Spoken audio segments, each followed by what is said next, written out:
Bonjour et bienvenue dans Faut pas croire. Vous vous souvenez sans doute du slogan plutôt nu qu'en fourrure. Eh bien, la communauté à laquelle on s'intéresse aujourd'hui proclame l'exact contraire, plutôt en fourrure que nu. Parce que ses membres ne se sentent vraiment eux-mêmes que lorsqu'ils portent de la fourrure, mais une fourrure un peu spéciale, celle d'animaux imaginaires multicolores et qui prennent vie une fois qu'ils sont portés par des humains. Pensez à Bugs Bunny, à Batman ou au Peter Pan de Disney qui se retrouveraient catapultés dans la vraie vie. Cette communauté-là, c'est celle des fandoms furry, littéralement les fans de fourrure. Regardez l'étonnant reportage de Mathias Tuosto, on en parle juste après. Maya, c'est juste moi, mais en furry. Peut-être une version un peu plus poussée de moi. Quelque chose, moi, sans toutes les barrières sociales. Parce que ce qui est bien, c'est qu'en fursuit, on a quand même l'anonymat. Et du coup, on peut se permettre de vraiment faire tout ce qu'on veut. Si je passe à côté d'un terrain de jeu pour enfants, je peux pas juste me permettre d'aller dans le toboggan et faire oui. Alors que quand je suis une énorme peluche tout poilue et tout enjouée, je peux aller jouer avec les enfants, je peux jouer dans le toboggan et vraiment m'amuser, faire ressortir mon enfant intérieur. Maya est ce qu'on appelle un furry. En anglais, furry, ça veut dire poilu, en référence à la fourrure. Elle fait partie de la communauté du fandom furry. Des personnes qui ont un intérêt tout particulier pour les animaux anthropomorphes, des créatures qui font penser à des personnages de dessins animés et qui ressemblent aux humains par leur façon de marcher, de manger ou même de s'amuser. Bugs Bunny, c'est un bon exemple. Il y en a beaucoup plus, même Mickey Mouse, techniquement c'est un furry. Tous les films Disney avec des animaux qui parlent, si on y pense, c'est des animaux qui ont des traits humains parce qu'ils parlent, ils vont faire des choses que les animaux ne font pas vraiment d'habitude, ils vont chanter, danser. Donc on peut dire que ça c'est tout des furries. Marianne est aussi créatrice de costumes de furry. C'est l'une des seules en Suisse romande. Elle a créé sa marque il y a 3 ans et c'est sur les réseaux sociaux qu'elle s'est constituée sa clientèle. À ce jour, elle en a créé une 10aine. Les furries ils sont tellement ouverts d'esprit. Ils sont tellement accueillants, on peut venir de n'importe quel pays, on peut être élevé de 1000 façons différentes, avoir des personnalités complètement différentes, mais eux, ils acceptent tout. L'inclusivité, c'est dans l'ADN du fandom. Véritable refuge pour animaux anthropomorphes, cette micro-société possède ses propres codes, tout particulièrement pour l'identité de genre et l'orientation sexuelle. La majorité des furries, ils sont LGBT+. Ils connaissent ce que c'est d'être mis à part. Il y a souvent, on essaie de cacher qui on est au début et on n'essaie pas trop de le monter ou on ne comprend pas qui on est. Et quand on est dans la communauté furry, on peut vraiment faire l'expression de tout. Alors je suis pansexuelle. Pour moi, personnellement, c'est simplement on tombe amoureux avec une personne, avec qui il ou elle est. Et c'est sa personnalité. On s'en fout de c'est quoi ses génitaux finalement. Et ce qui est différent avec bi, c'est que les bi, c'est homme-femme, alors que pan, c'est vraiment, ça peut être des trans ou tout ce qui est humain. Des humains qui s'aiment, il y en a à la GLC, la Golden Leaves Con, une convention qui a lieu chaque année à Hasliberg dans le canton de Berne. C'est la 11e édition de cet événement qui recense une centaine de furries de Suisse, d'Allemagne, de Pologne et même des États-Unis. Les Suisses romands sont plutôt discrets, mais l'un d'entre eux, Griffas, de son vrai nom Loïc Forestier, s'est donné pour mission de les réunir. Pour y arriver, il crée plusieurs pages sur les réseaux et gère un groupe sur l'application Telegram. On est parti à 2, 5, et aujourd'hui on est presque 200 membres enregistrés. Ce qui m'a motivé à faire à l'époque de faire ça, c'est que je me sentais seul. Je me considérais comme un furry seul. Et du coup, on a mis en place pour travailler, pour que les gens puissent voir comme un phare dans la nuit, dire « Ah, il y a une communauté qui existe, je ne suis pas tout seul ». Aujourd'hui, Griffas n'est plus seul. Il est venu avec Diego, son copain, qui joue le rôle de helper. C'est un peu comme un toiletteur pour animaux avant un concours. Il le rassure, le flatte et le brosse. Mais pas seulement. Les helpers, c'est nos anges gardiens. C'est les personnes qui sont nos yeux, nos oreilles, notre voix, parce que beaucoup ne parlent pas dans la fursuit. Quatrième et dernier jour de l'événement. C'est le point culminant de la convention. Pour Griffas et de nombreux furries, ce sont des mois d'attente qui sont enfin récompensés à ce moment précis. J'ai juste transposé ma personnalité dans le personnage et puis je suis juste beaucoup plus expressif et beaucoup plus grand dans mes mouvements. Puis quand je mets le truc, je suis juste un peu moins coincé parce que je sais qu'il y a la barrière du costume qui aide. Dans cette jungle d'animaux parlants, on se croirait plongé dans un Walt Disney. Et pour cause, Disney c'est la référence pour beaucoup de furries. Et le film qui aurait tout déclenché, c'est Robin des Bois. Pour la première fois, les studios Disney misent sur une adaptation entièrement basée sur des animaux anthropomorphes. Une innovation pour ce long métrage de 1973 qui restera le plus grand succès du studio pendant les 20 années à venir. 50 ans plus tard, de nouvelles technologies entrent en jeu et offrent de nouvelles perspectives à certains furries. Moi, je vis ma vie de furie à travers la réalité virtuelle, donc la VR, et plus particulièrement sur un métaverse qui s'appelle VRChat. VRChat, c'est un monde virtuel en ligne qui permet à ses utilisateurs d'interagir avec d'autres personnes via des avatars. Grâce à son équipement de tracking, tous les mouvements de Mathieu sont reproduits sur pile poil son avatar.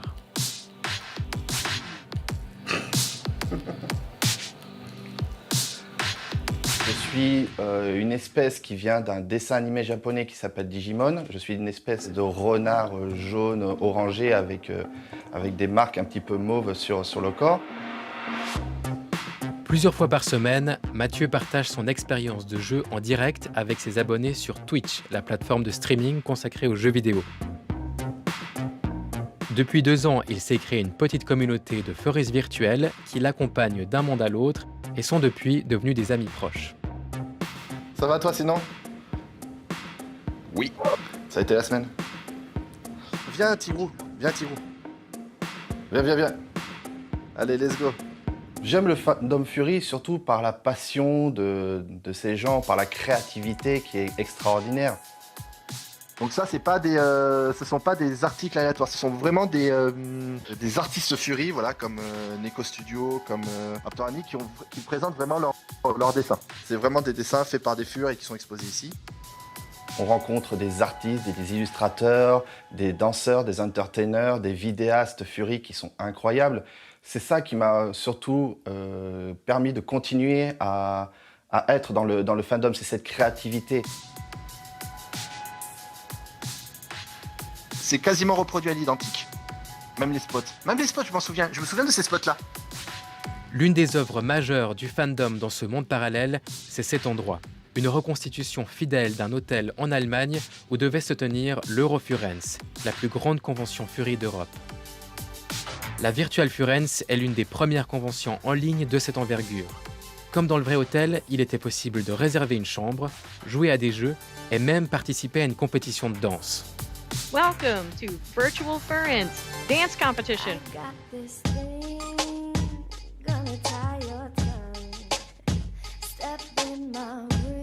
Des performances plutôt étonnantes quand on pense que derrière chaque furry se cache une personne qui danse en direct quelque part dans le monde réel.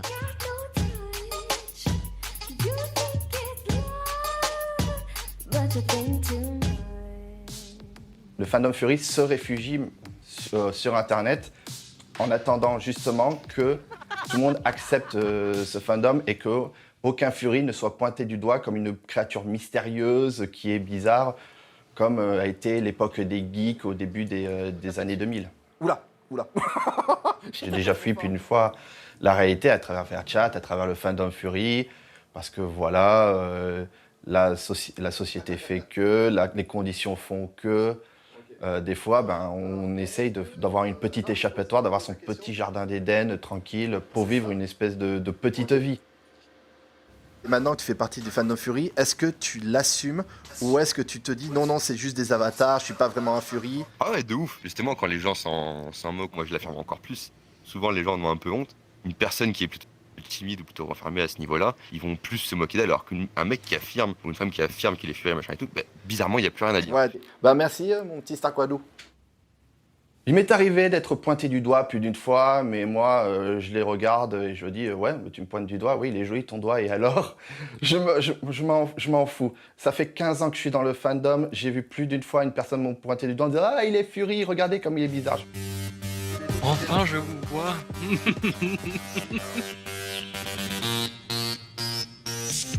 Faut assumer son côté Fury, prendre confiance et dire fièrement oui, je suis Fury. Et alors, est-ce que ça pose un problème?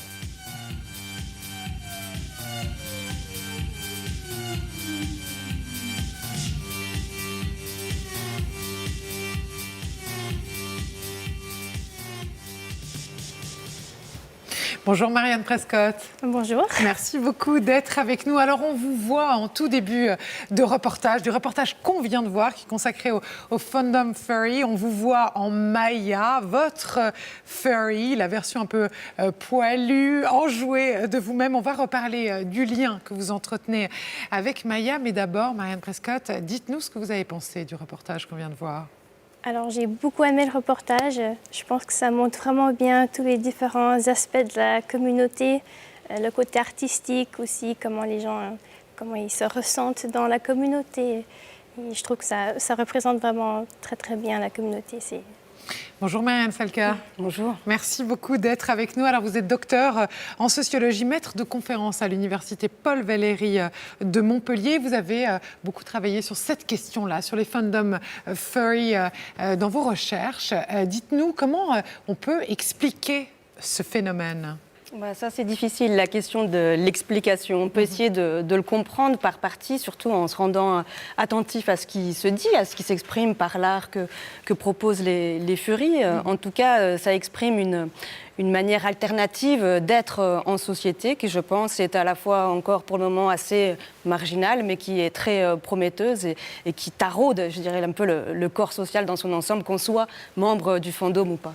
Et ce phénomène-là, on peut le remonter à quand, la naissance de ce phénomène? Alors, il semblerait que ce soit apparu, que la sensibilité Fury soit apparue en marge des conventions de science-fiction à la fin des années 70 en Californie, début des années 80, où des passionnés de BD, de comics se sont regroupés et partagé en particulier un attrait pour les personnages anthropomorphes. Et c'est surtout grâce au réseau, ensuite, à partir des années 90, quand tout à chacun commence à avoir un ordinateur et une connexion à Internet, d'abord Usenet et puis le web, que les affinités ont continué à se tisser et ont profité de l'aspect mondial du phénomène.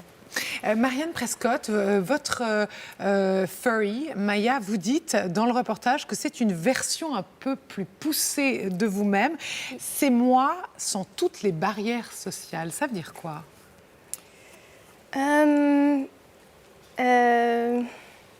Ça veut dire que Maya en soi, parce que dans la communauté, quand on porte la fursuit, soit on se transforme en quelqu'un d'autre, quelqu'un qu'on souhaiterait être, ou on est juste nous-mêmes, mais sans les barrières. Donc, c'est-à-dire que quand on est en humain, on a quand même été élevé avec des normes.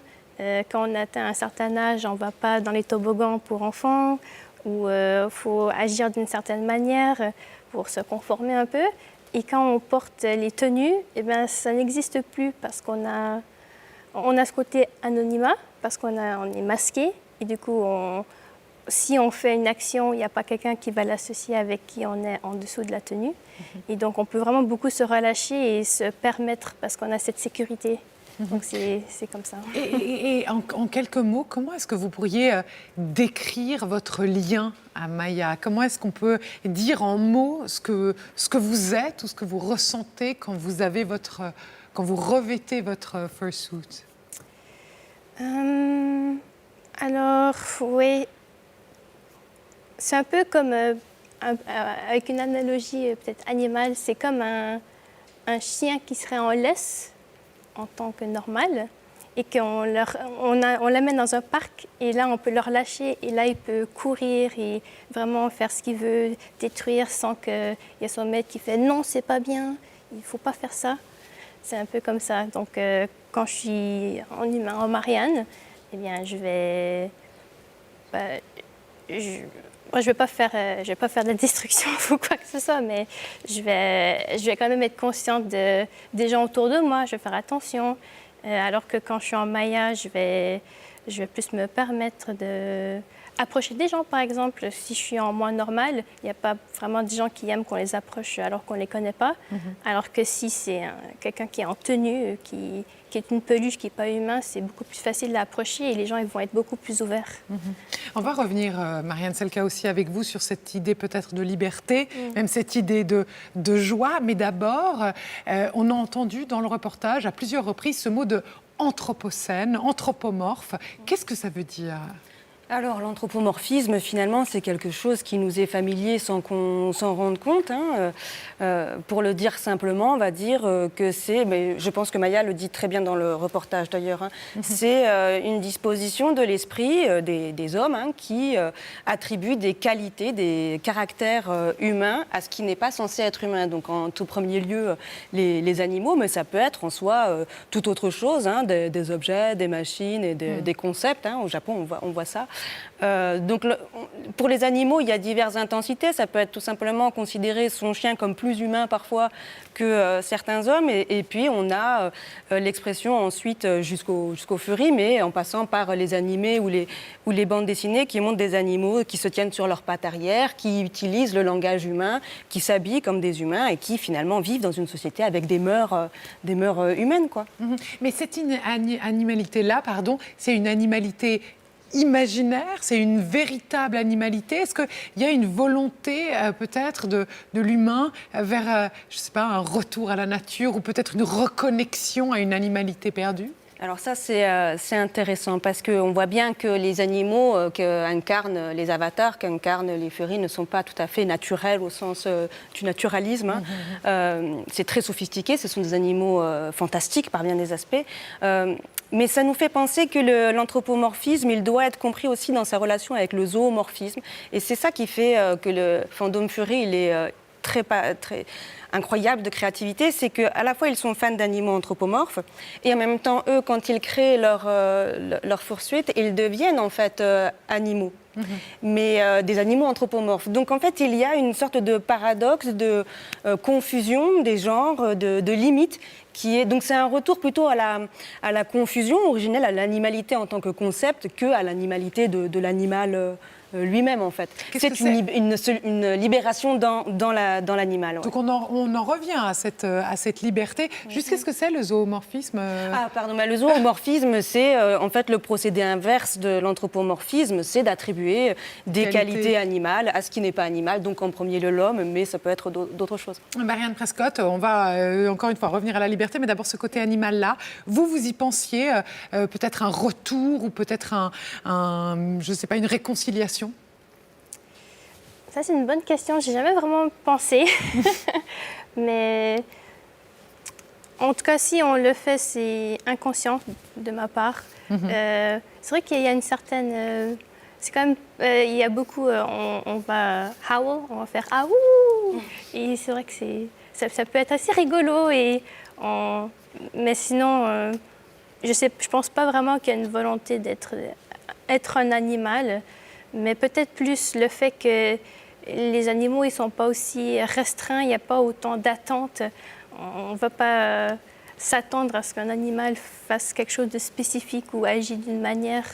Donc, ça revient encore à cette liberté de... Justement, vous parliez de laisse, quand on tient un animal en laisse, vous parliez d'anonymat dans le reportage, vous parliez de masque qu'on enlève quand enfin on est en fursuit, quand enfin on est peut-être soi-même. Donc il y a cette idée-là d'une conquête, d'une liberté perdue.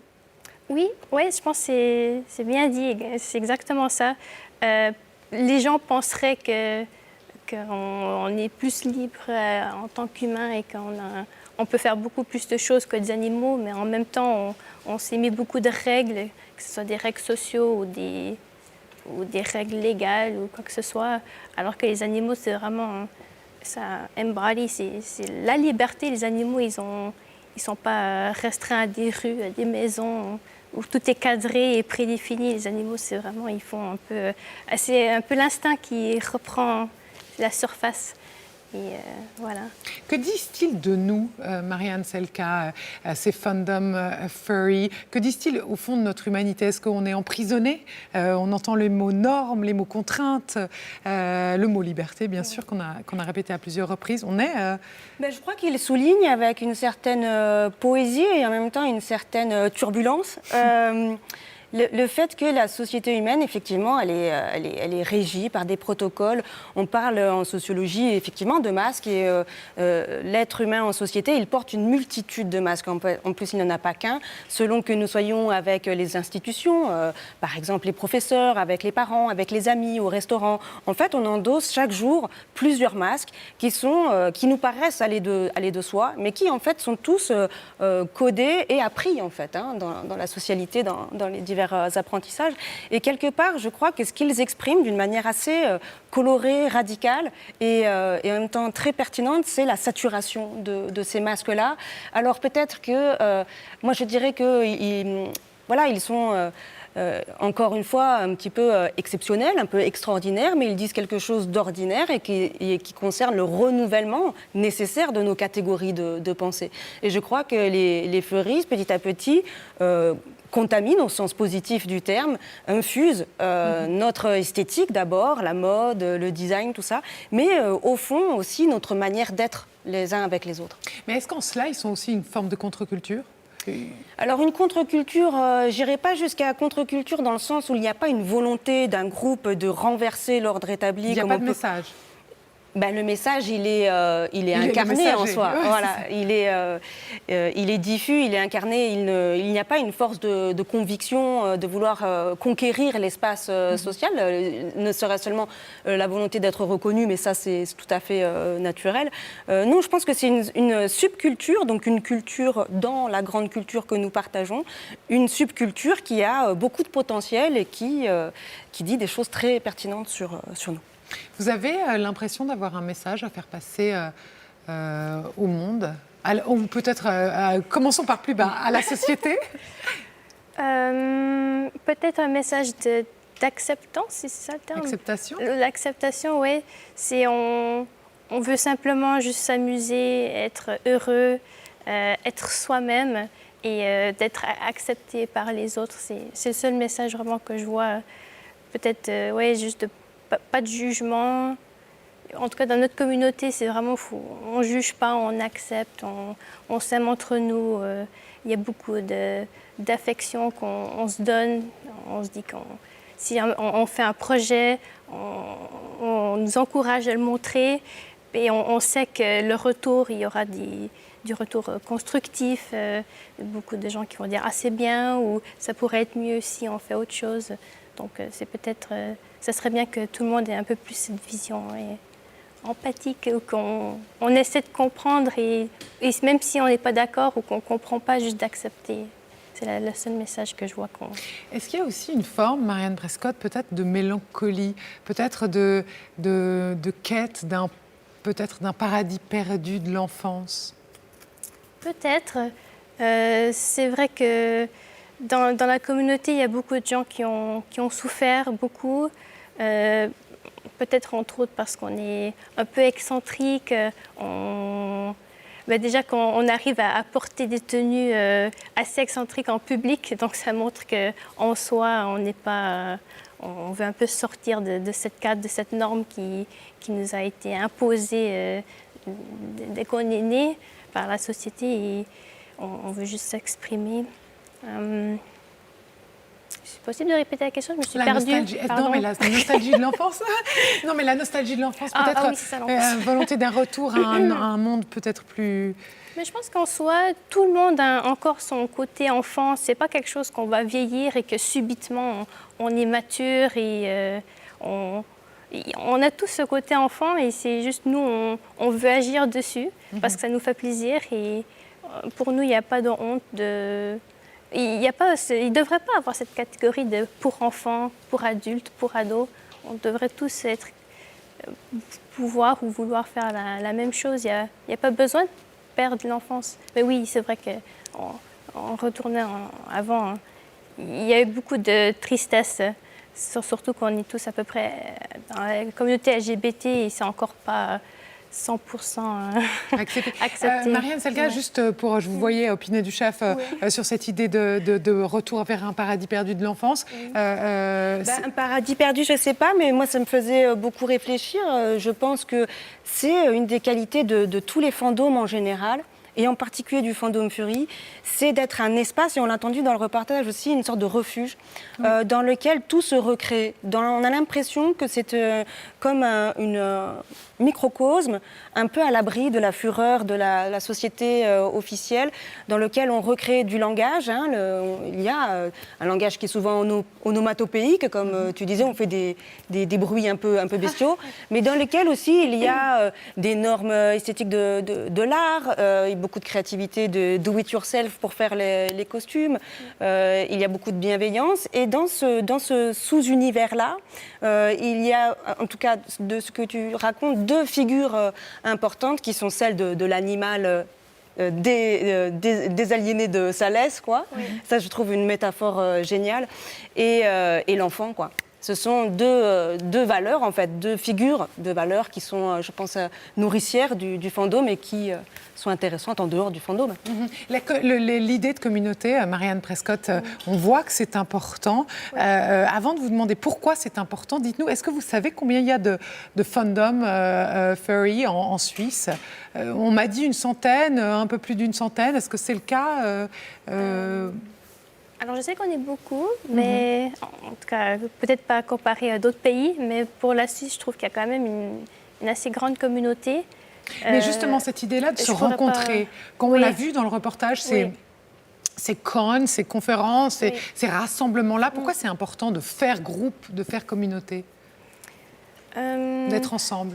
C'est important pour montrer qu'on existe, qu'il y a d'autres personnes comme nous, et c'est sûr que on veut les voir, on veut discuter avec eux, interagir avec eux en vrai. C'est bien de le faire via Internet, mais on est quand même des êtres sociaux, donc on veut cette interaction et c'est pour ça qu'on va se rassembler.